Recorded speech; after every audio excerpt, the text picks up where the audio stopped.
Welcome to the Explainer. Now, if you've ever stared at a massive list of English grammar rules and literally felt a headache coming on, trust me, you are in the right place. Today, we're completely reframing how we look at verbs. We're not just going to sit here and memorize some boring list of rules. No way. Instead, we're going to look at English grammar as an intuitive guide to time travel. Seriously, it's like a time machine. By mastering these specific structures, you're essentially learning how to navigate effortlessly across different temporal zones, and you're bringing your listener right along with you. So let's get our time machines ready, shall we?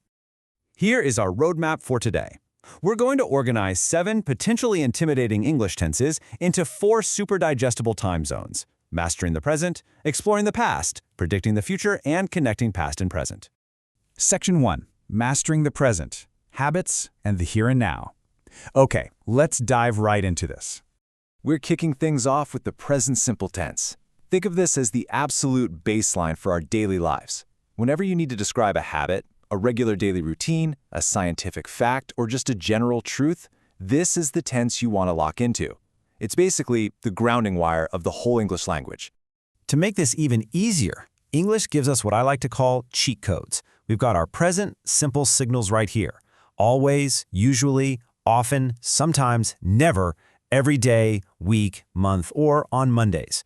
When you hear or want to use these words, your brain should just instantly light up and say, boom, I need the present simple. Let's look at how we actually build this. If you think of sentence structure like a simple math formula, it's incredibly straightforward. For a positive statement, you just take your subject and your verb. She plays tennis every Sunday. Or with the to be verb, they are happy. Now, for a negative, we just introduce do not or does not, or the contraction doesn't. She doesn't play tennis. And for a question, it's a piece of cake.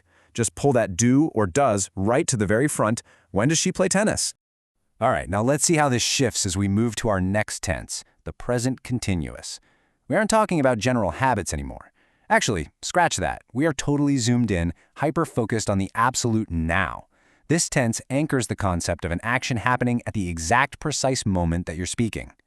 This structural shift here is immediate. Now we need a to be verb, am, is, or are, plus an ing on our main verb. For example, picture a cast of characters in a library. The students are reading books right now.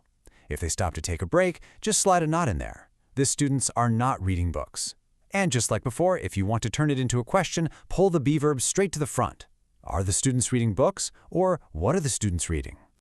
Moving on to Section 2, Exploring the Past, Finished Actions and Interrupted Moments. Time to throw this machine into reverse. We're jumping into the past simple.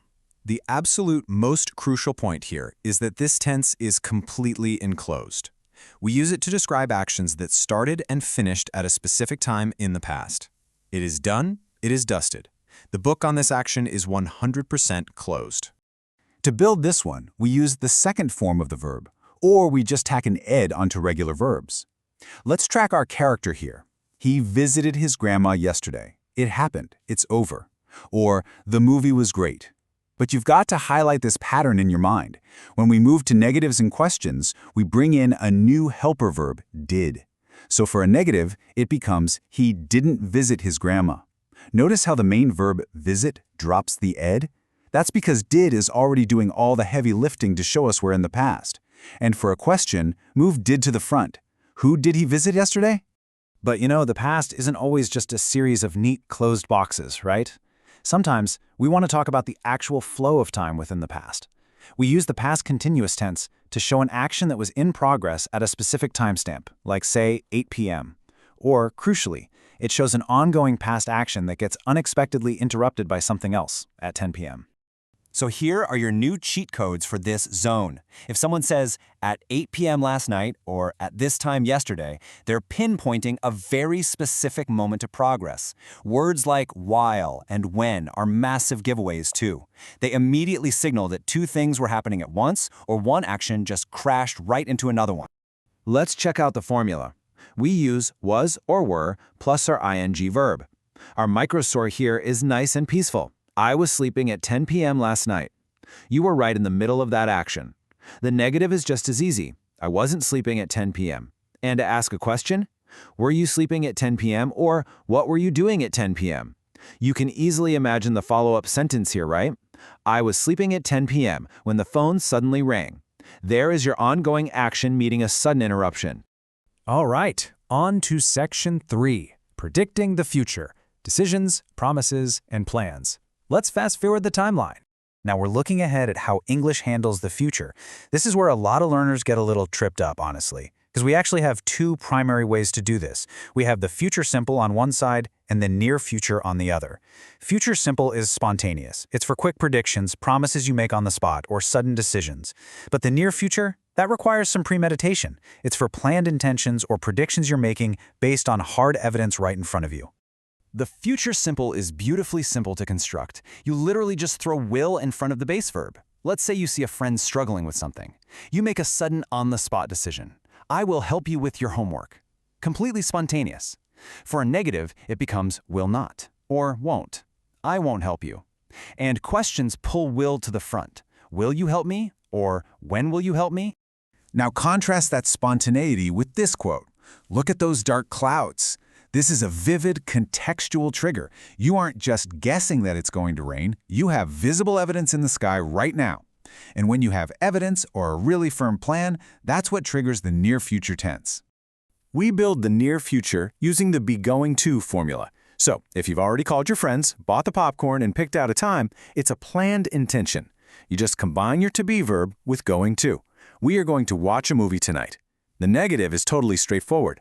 We aren't going to watch a movie. And questions flip that to-be verb to the front. Are you going to watch a movie? Or what are you going to watch tonight? Finally, Section 4, Connecting Past and Present, the Bridge of Time. Welcome to our fourth and final time zone. This is often the most intimidating one for learners, but we're going to demystify it right now. The present perfect tense describes an action that originates somewhere in the past, but it clearly touches the present moment. Maybe the action is still continuing, or maybe it's finished, but the result is highly visible right now. Here is your final, crucial set of cheat codes. When you see words like just, already, yet, recently, lately, ever, never, for, or since, you know you're standing right on this bridge between the past and the present. They tell your brain that the past action really matters right now. Now, look at how we construct this bridge. We use a helper verb, have or has, plus the third form of the verb, often called the past participle. Let's check out this sample. She has finished her homework. Think about the result here, right? The action of doing the homework started in the past. But the result, that immense relief of being done, the closed book sitting on the desk, is very real in the present moment. If it's negative, we say she hasn't finished her homework yet. Notice that signal word yet creeping in there.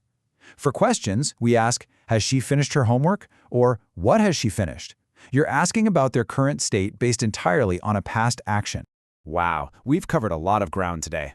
We've mapped out the habits of the present, the enclosed actions of the past, the plans of the future, and that absolutely crucial bridge connecting them all together. Understanding these structures isn't just about passing some grammar test. It's a real game changer for unlocking entirely new dimensions of connection and clarity with literally everyone you speak to. So I want to leave you with this provocative question. If you can confidently travel between these 4 time zones, where will your English communication take you next? Thanks so much for joining me on this explainer, and I'll catch you next time.